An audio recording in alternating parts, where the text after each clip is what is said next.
So first of all, what I will do is explain the three major differences between the Protestant religion and the Catholic religion, okay? So let's look at Catholic first. In many ways, the Protestant religion is a response to the problems created by the Catholic religion, okay? So there are three main characteristics about the Catholic religion. The first is the idea of orthodoxy or dogma, okay? So there's a set of beliefs in the Catholic religion that you must memorize. You're not allowed to question it. You're not allowed to interpret it. You must memorize it, okay? And what maintains the orthodoxy is the idea of hierarchy. So only priests and the ordained, those sanctioned by the Catholic Church, have access to the Bible. Only they can interpret the Bible properly. They are favored by God. The Pope is God's official representative on earth. Okay, so that's the idea of hierarchy. The last concept is the idea of justification by works. Okay? And the idea here is, if you want to be saved, you have to engage in the proper rituals. You have to do what the church tells you. Your actions matter more than your beliefs. Okay? Now, as we discussed in previous classes, these three main concepts that underpin the Catholic Church, they will create problems. Okay? So justification by works, it creates a problem of hypocrisy. All right? And the idea here is, it'd be nice if you believed in God. It'd be nice if you believed in what you were doing, but you don't have to, okay? As long as you do what you're told, you can still go to heaven, okay? It creates the idea of hypocrisy, and obviously, there are a lot of people who are opposed to this, all right? Hierarchy creates a problem of corruption.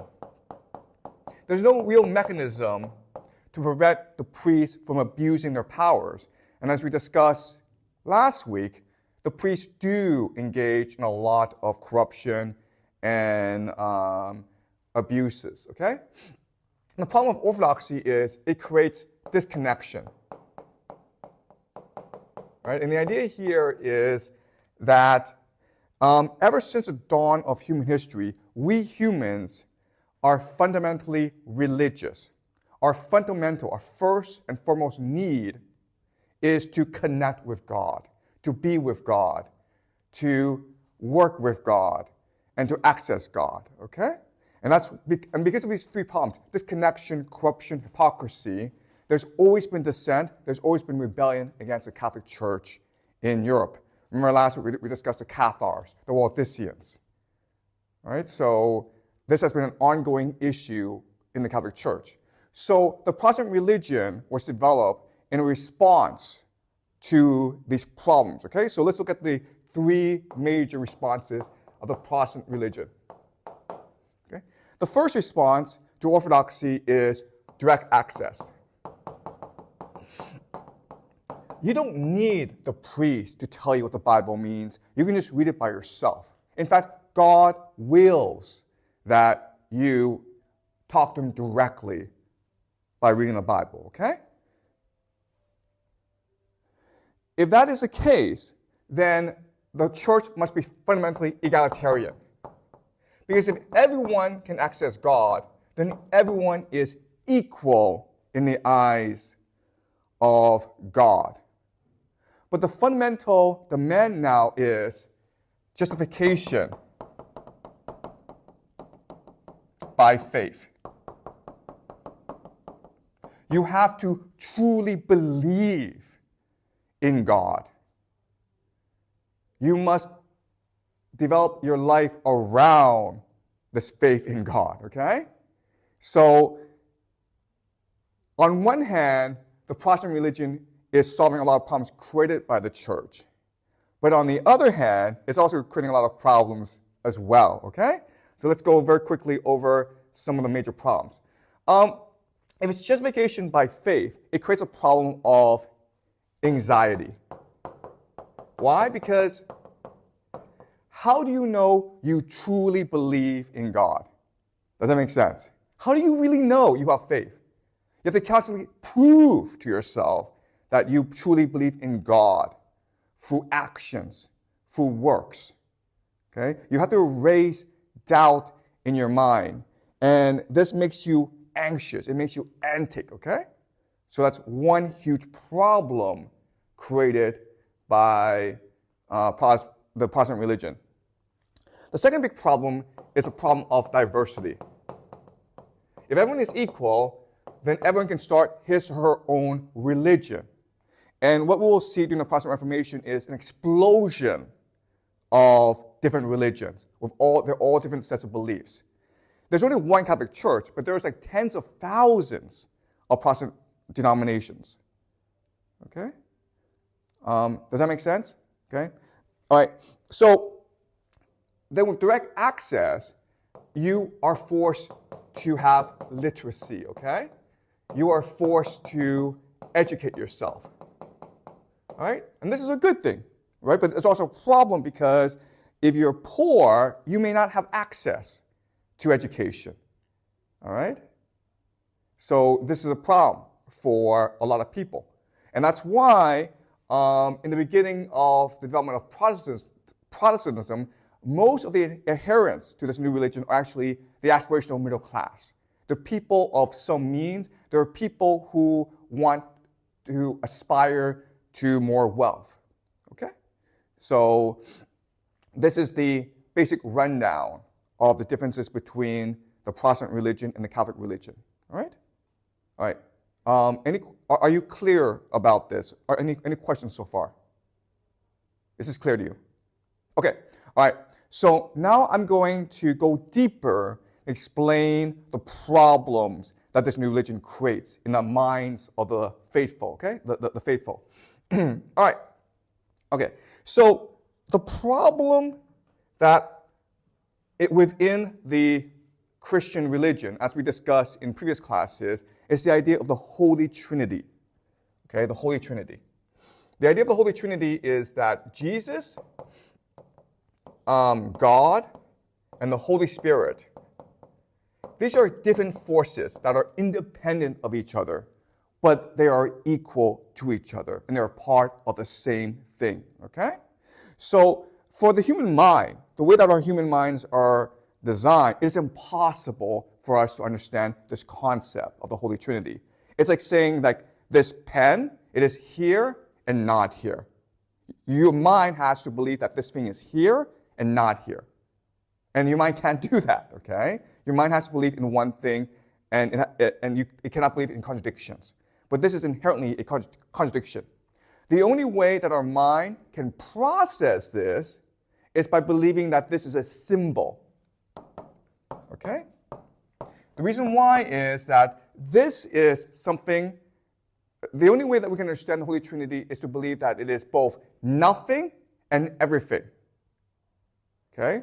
And that's what a symbol is. A symbol is nothing that represents everything, depending on how you perceive it. The problem with this is that it creates the problem of anxiety. Right? Anxiety. Why does it create anxiety? Because, again, our fundamental need is to connect with God.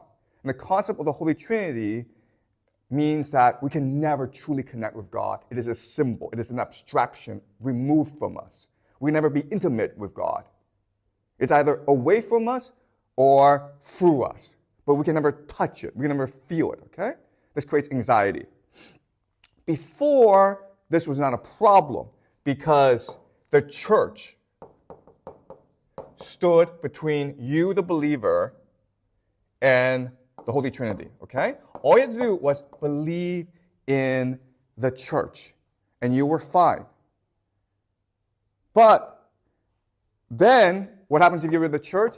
Now you have to try to grasp what the Holy Trinity is. And again, remember, one of the main ideas of the Protestant religion is that you must struggle with your faith. You must recognize and fully realize your faith in God. Otherwise, you'll be condemned to hell. But as we already discussed, this Holy Trinity is impossible to understand. Okay? So this creates anxiety. Now, the thing about anxiety is it creates the problem of like OCD, okay? Obsessive compulsive behavior.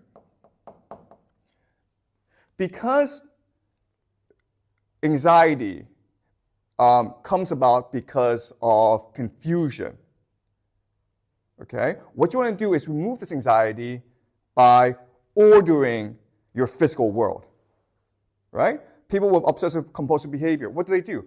They like to clean houses. They like to buy things. They like to lose weight. They're trying to order.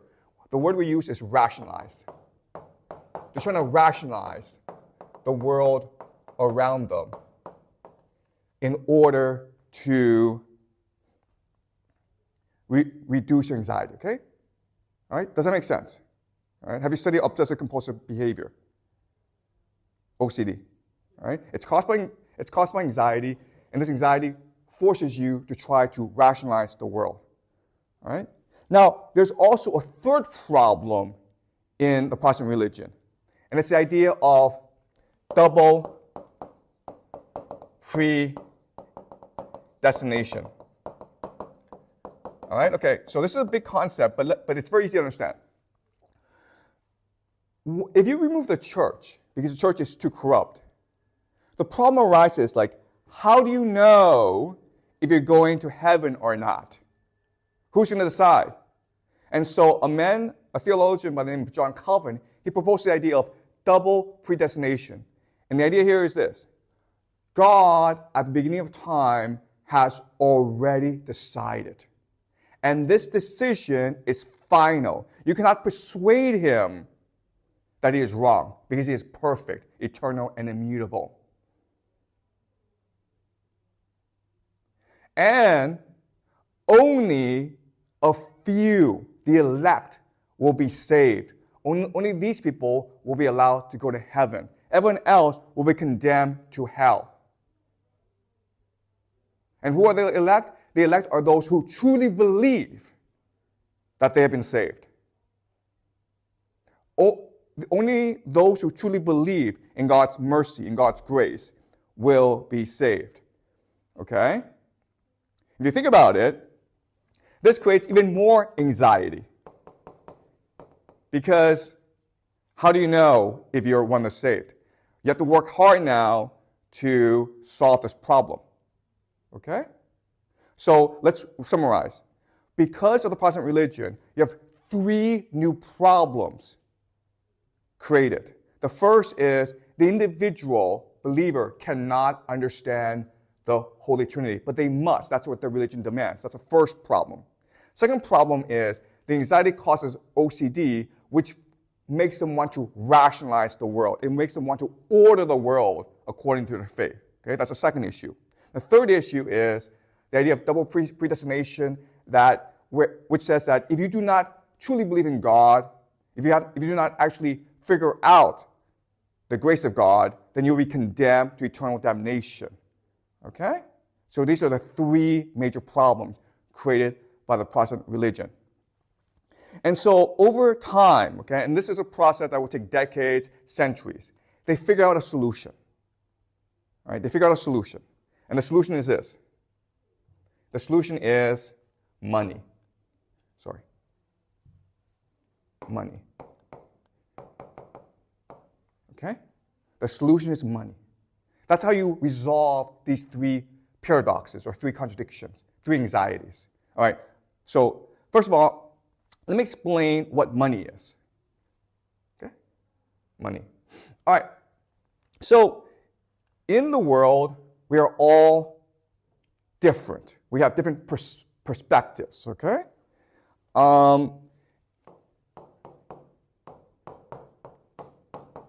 So each individual is unique. Each individual is different. Each individual sees the world differently. And this creates confusion. This creates problems, okay? If I ask you why you're in school, you might say, oh, I'm here to learn mathematics. I might ask someone else, like, oh, I want to go to America for college. Another person might be like, I want to learn, okay? Each person is different, okay? But what happens is this. If I introduce the concept of money, what it does is it standardizes, systemizes, clarifies, and simplifies everyone's understanding into one concept, into a coherent whole. Okay? So let me use an experiment to show you like why this is true. All right. So some experimenters, they gave everyone a wine test. They put 3 different bottles of wine in front of each person, asked each person to taste the wine, and then asked each person which wine is the best. And most people could not tell the difference. They were different. These are different bottles of wine, but they didn't know which one was better. Okay? Then what the experimenters did was they put price tags on each bottle of wine. Okay? $10, $20, $50. And then when the experimenters did this, everyone knew, oh, of course the $50 bottle of wine is better. Okay? So that's what money does. Money allows us to simplify the world in order to understand it. Okay? So all our beliefs, all our values, our judgment now is placed into this one symbol, money. But then what happens is we then take this money and we reshape the world according to money. Okay, does that make sense? Now I ask you, why are you going to school? Everyone's like, to make money in the future. Everyone agrees on this. Okay? So that's what money is. Money is a system to standardize everyone's thought. And then once the standardization happens, it reshapes reality into a rational order. Okay, does that make sense? All right? Okay, so let's go back. Okay, now that we understand what money is, we can now explain how money reduces the paradoxes, right? Money is a way for people to rationalize the world. You're anxious? What do you do to reduce this anxiety? Make money. Make more money. Don't stop until you make the most money, okay? Then, money is a way to resolve the God issue. Because money is also a symbol. So what you can do mentally is conflate God with money. Money is God. God is money. That makes sense to people, right? And now, because you've conflated God with money, you can now solve the predestination problem, which is like, oh, how do I know I have faith in God? Because I have a lot of money. Because I spend my entire life accumulating money. And how do I know I'm going to have it? Because I'm rich. My wealth shows that I have true faith in God. If I have true faith in God, then I must be one of those predestined by God to be the elect, and therefore I have nothing to worry about. All right? And because of this, the beauty of this system is this. It creates a concept of capitalism. Never before in human history have people believed that this was a good thing, that you should go accumulate money for the sake of accumulating money, okay? Before, it was always about accumulating money in order to increase your social status. So wealthy people would always spend their money holding community feasts, okay, on giving money to the poor, on helping the community. So remember Julius Caesar, when he died, he was the wealthiest man in the world, but he gave a third of his money to the poor people of Rome. He gave a third of his money to building parks for Rome. Okay, and the final third went to his adopted here, Octavian, okay? All right? But now, what's important is that you try to accumulate as much money as possible. Don't waste it, because if you waste it, it's corruption. It shows you lack the faith in God. All right? And that's why we have capitalism, because of the anxiety created by the Protestant Reformation. All right? And again, this is a process that will take centuries. It doesn't happen right away, okay? But it's a process that takes centuries, and it's a process that will define the world we live in today. Okay? Even though today, most people are actually not Protestant, most people do not believe in double predestination, most people don't really understand the Holy Trinity, most people don't want to rationalize the world, we have absorbed this mentality. Okay? We believe that we should accumulate money for the sake of accumulating money. That's why we worship people like Jack Ma, Elon Musk, Jeff Bezos. Even though if you think about it, they've just accumulated a symbol, right? The money is actually nothing. But we worship them because we believe that money is reality itself. All right? That's what capitalism is. Capitalism is the belief that money is reality in itself.